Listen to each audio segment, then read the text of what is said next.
নমস্কার বন্ধুরা। গরমটা যে শুধু পড়েছে তাই না, রীতিমতো এমন পড়েছে যে এবার যদি কলকাতার রাস্তায় আমি উটো নিয়ে চলে আসি, অবাক হওয়ার কিছুই নেই। যেদিকেই তাকাচ্ছি সেদিকেই সবাই ছাতা হাতে। আমার ছাতা ধরার মতো ধৈর্য নাই বাপু, সেই জন্য আমি এই রকম মাওবাদী সেজে যাচ্ছি হসপিটাল।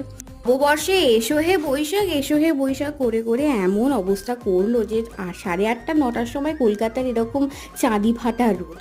কি আর করা যাবে, যাওয়ার সময় এরকম থাকলে আসার সময় কিন্তু বেশ উষ্ণতা থাকলেও দৃশ্য কিন্তু ভালোই ছিল।